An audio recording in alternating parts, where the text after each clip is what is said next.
बलिया में खुले royal symbol नामक कंपनी की दास्तान अजीबोगरीब है। कंपनी के दो पार्टनरों ने मिलकर कस्टमर का पैसा गबन किया। बावजूद उसके केवल एक पार्टनर को जेल की सलाखें मिली, वहीं दूसरा मौज के साथ बलिया में मटन की दुकान खोल बैठा। जी हां, हम बात कर रहे हैं बलिया में खुले royal symbol agrotech finance limited bank के दो डायरेक्टरों के बारे में, जहां कंपनी के एक डायरेक्टर संजय चौरसिया को पुलिस ने धोखाधड़ी मामले में गिरफ्तार कर जेल भेज दिया था। वहीं उस कंपनी का दूसरा डायरेक्टर मनोज कुमार गुप्ता को छोड़ दिया गया।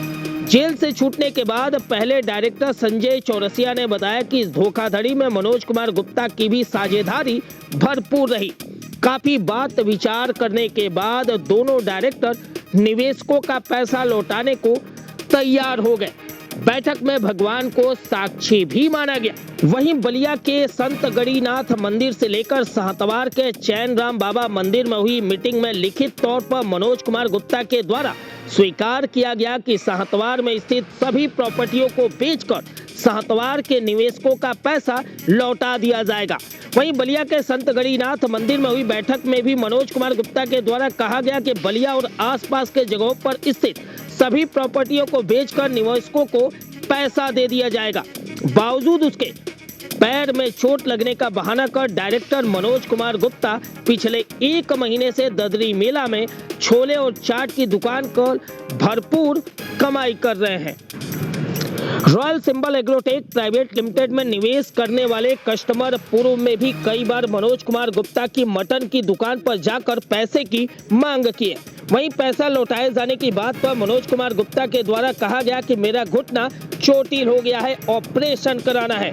सबसे ज्यादा चौंकाने वाली बात यह है कि मनोज कुमार गुप्ता अपने घुटने के ऑपरेशन न कराकर पिछले एक महीने तक ददरी मेले में भरपूर कमाई करने का रिकॉर्ड बनाए हैं। वहीं अगर सूत्रों की माने तो मनोज कुमार गुप्ता निवेशकों पर FIR दर्ज करने की धमकी भी दे रहे हैं। अब सवाल यह उठता है कि यह वही मनोज कुमार गुप्ता है जब रॉयल सिंबल एग्रोटेक कंपनी का निर्माण बलिया में किया गया, उस समय सभी निवेशक उनके लिए भगवान के स्वरूप थे और आज गुंडे हो गए हैं। इस पूरे मामले पर कंपनी के डायरेक्टर संजय चौरसिया ने बताया कि मनोज कुमार गुप्ता निवेशकों के पैसे से करोड़ों रुपए की जमीन खरीद कर बैठे हुए हैं। उनकी मंशा निवेशकों को पैसा लौटाने का कतई नहीं है।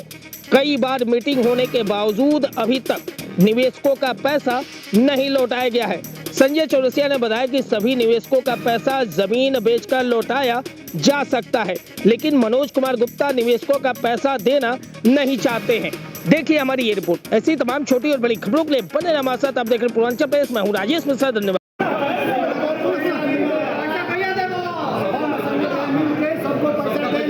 अब हम लोग को समय दीजिए, अब चोरी मत कीजिए। हम लोग जिस तरह से हम लोग धीरे धीरे कैसे भी हमको पैसा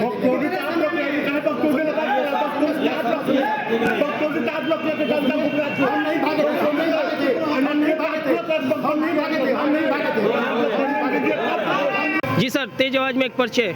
मेरा नाम संजय कुमार चौरसिया है।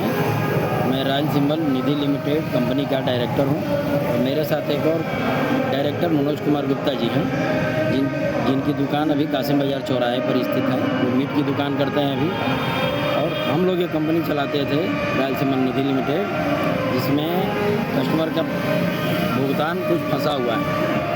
भुगतान के लिए जो कुछ हम लोग के पास प्रॉपर्टी हैं उसको हम लोग बेच के देने की बात 3/9/2024 को संत गणिनाथ मंदिर में हम लोग एक मीटिंग हुई थी कस्टमर के बीच में। उस दिन उन्होंने ये तय किया कि ज़मीन बेचकर कस्टमर का पेमेंट देना है, लेकिन वो देने से इनकार कर रहे हैं। जब भी मीटिंग की बात हो रही है तो आज तबीयत ख़राब है, तो पैर में दर्द है, तो आज इधर जाना है, तो आज खाली नहीं है, फ़ोन रखिए तो बाद में बात करेंगे।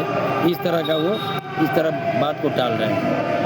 और हम लोगों की मीटिंग एक होने वाली थी कल शनिवार को, जिसमें कि कंपनी के जितने अभिकर्ता जितने भी कंपनी के सदस्य, उन लोगों के बीच एक मीटिंग होनी थी जिसमें कि कस्टमर का भुगतान कैसे किया जाए। तो अब उसके बाद भी ये कह रहे हैं कि हम खाली नहीं हैं, मेरे पैर में दर्द है, तो मैं इधर जा रहा हूँ तो उधर जा रहा हूँ। ये ऐसे ही टाल मटोल कर रहे हैं। तो मुझे ये नहीं समझ में आ रहा है कि कस्टमर का भुगतान होगा कैसे। मैं बहुत परेशान हूँ। मैं समझता हूँ उन लोगों का दर्द कि कैसे कैसे उन्होंने पैसा इकट्ठा किया है और कैसे कैसे 2-2 रुपये 5-5 रुपये 10-10 रुपये 50 रुपये करके उन्होंने जमा किया है।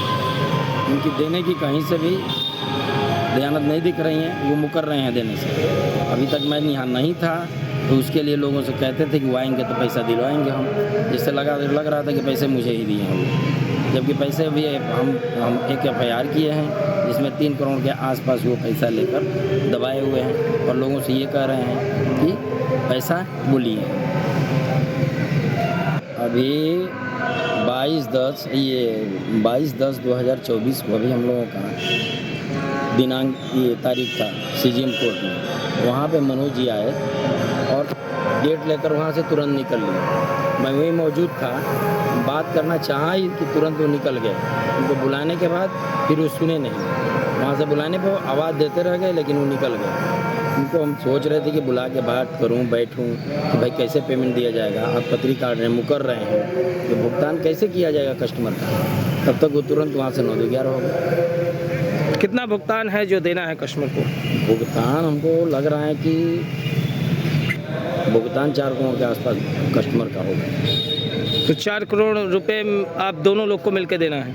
हमको और मनोज जी को। यही बात उन्होंने वहाँ संत गणिनाथ मंदिर में सबके सामने 200 लोगों के बीच में उन्होंने उठाई है और सब लोग उसका गवाह हैं।